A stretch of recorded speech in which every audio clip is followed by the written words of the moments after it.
कुछ और अहम खबरों का विधानसभा की सभी 70 सीटों पर वोट डाले जा रहे हैं। राष्ट्रपति, उपराष्ट्रपति, सीजेआई समेत कई दिग्गजों ने लोकतंत्र के सबसे बड़े पर्व में बढ़ चढ़कर भाग लिया। परवेश वर्मा और दिल्ली की सीएम आतिशी ने भी वोट डाला।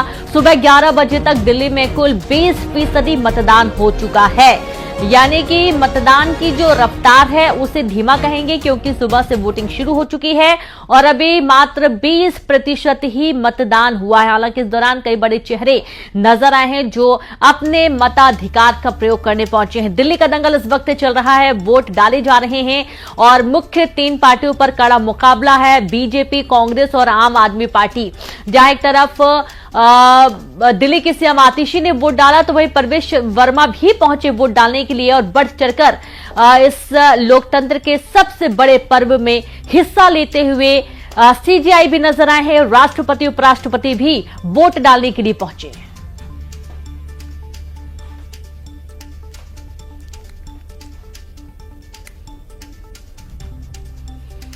और ये देखिए 8 तस्वीरें आपकी टीवी स्क्रीन पर हैं। जब अरविंद केजरीवाल वोट डालने पहुंचे थे, आतिशी, दिल्ली की सीएम भी पहुंची, परवेश वर्मा भी नजर आए, विजेंद्र गुप्ता नजर आए वोट डालते हुए, सतीश उपाध्याय पहुंचे, रमेश बिधूड़ी और मनीष सिसोदिया के साथ ही साथ सौरभ भारद्वाज भी पहुंचे वोट डालने के लिए। और इस दौरान उन्होंने जनता से भी वोट की अपील की है। और इसके आगे पीछे की तस्वीरें भी आप देखेंगे। वोट डालने के पहले पूजा पाठ करते हुए भी नजर आए थे, भगवान का आशीर्वाद लेते हुए नजर आए हैं। और खासतौर पर ये एक बहुत बड़ी चुनौती कहीं ना कहीं आतिशी के लिए बनी हुई है। दिल्ली की मुख्यमंत्री आतिशी और उनके मुख्यमंत्री रहने के दौरान कई सारे उनसे जुड़े सियासी घटनाक्रम भी रहे हैं और अब दिग्गजों की किस्मत दांव पर है। आज सभी के जो उम्मीदें हैं वो ईवीएम में कैद हो जाएंगी और देखना यह है कि इस बार जनता क्या रुख दिखाती है।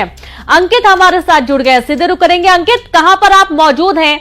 11 बजे तक में 20% मतदान होने की जानकारी मिल रही है, अभी क्या अपडेट? देखिए, अभी फिलहाल मेरी मौजूदगी जो है वो ग्रेटर कैलाश के चिराग विहार में है, जहां पे मतदान जो है वो जारी है। यहां से आम आदमी पार्टी के उम्मीदवार हैं सौरभ भारद्वाज, जो वर्तमान सरकार में मंत्री भी हैं, उनके सामने शिखा राय हैं बीजेपी से।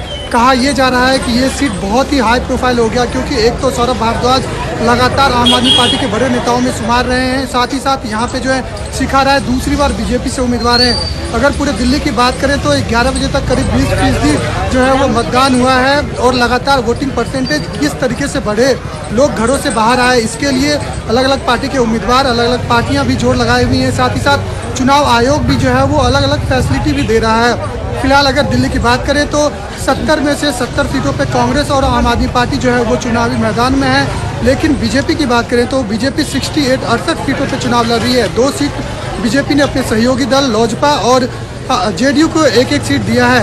इस वजह से 68 सीटों पे बीजेपी चुनाव लड़ रही है। लेकिन अगर वोटिंग पैटर्न की बात करें तो 11 बजे तक मात्र 20% वोट गिरे हैं। इस वजह से जो अलग अलग पार्टियां हैं वो भी जो हैं अभी अलग अलग दांवपेच खेल रहे हैं कि किस तरीके से वोटिंग परसेंटेज बढ़े। फिलहाल जितने भी अलग अलग पार्टियों के दिग्गज हैं, चाहे वो अरविंद केजरीवाल हो, सीएम आतिशी हो या फिर आम आदमी पार्टी की तरफ से सौरभ भारद्वाज भी वोटिंग करने। देखिए, मैं इसी अभी मतदान पे हूँ, चिराग विहार के एक मतदान केंद्र पे, जहाँ पे सौरभ भारद्वाज जो मंत्री हैं वोट करने पहुँचे हुए हैं। साथ ही साथ बीजेपी के जो और बड़े नेता हैं, परवेश वर्मा हो नई दिल्ली से, वो वोट डाल चुके हैं।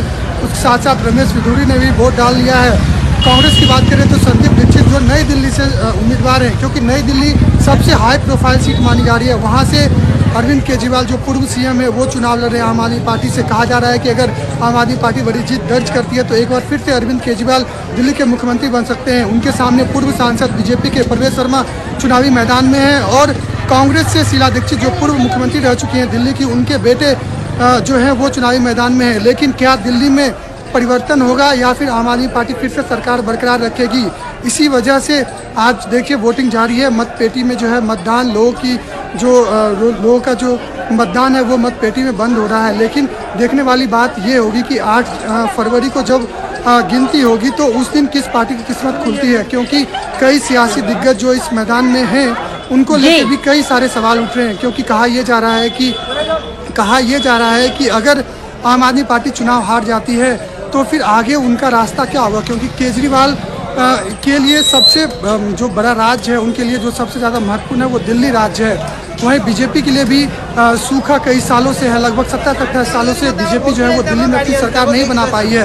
इस वजह से दिल्ली बीजेपी का भी मानना है, बीजेपी की जोर आजमाइश है कि एक बार फिर से दिल्ली में उनकी सरकार। बिल्कुल, और आप नजर बना के रखिए अंकित, आगे भी आपसे जानकारी और